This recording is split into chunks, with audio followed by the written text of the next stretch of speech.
heureux de vous retrouver, comme d'habitude, chaque trimestre, à l'occasion de la sortie d'un numéro tout particulier de Point de vue initiatique. Ce numéro, c'est celui consacré au temple et à la pierre. On connaît tous la grande métaphore de la maçonnerie qui est celle de la construction du temple. Alors pourquoi la construction du temple?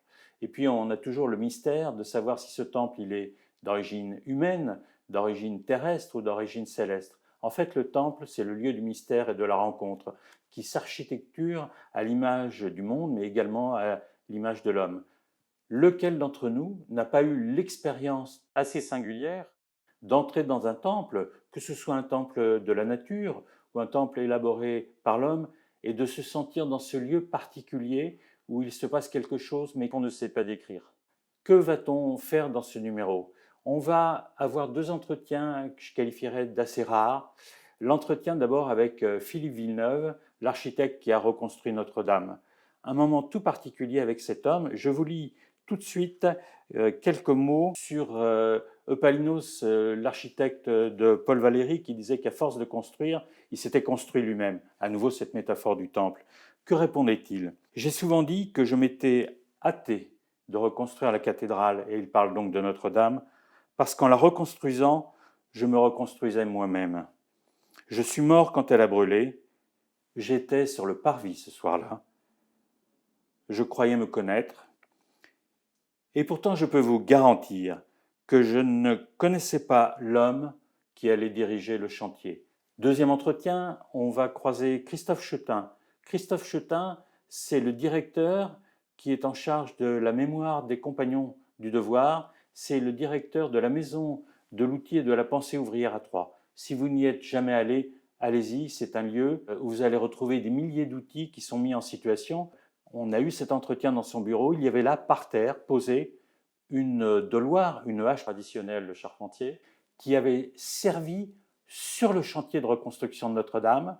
Les ouvriers, les compagnons étaient venus la chercher dans les archives avec d'autres outils. Ils en ont refait faire quelques-uns. L'outil a fait son œuvre, manié par les hommes, et il est revenu au musée pour repartir à nouveau dans les archives. Les autres moments de ce numéro, l'article de François Gruson sur le temple, symbole ou archétype. Je vous lis deux mots. On l'a vu, le temple maçonnique en tant qu'objet symbolique peut être interprété. C'est notamment le cas pour de nombreux francs-maçons, c'est ce que j'évoquais tout à l'heure, comme une représentation de l'intériorité humaine. De ce point de vue, on peut le considérer comme une forme d'archétype, bien entendu, au sens jungien du terme, exactement au même titre que peuvent l'être d'autres objets architecturaux à forte résonance symbolique. Je vous parlais du temple, mais évidemment, il faut parler de la pierre, car le temple est fait de pierre, de même que le monde est fait d'hommes. Chaque homme est une pierre.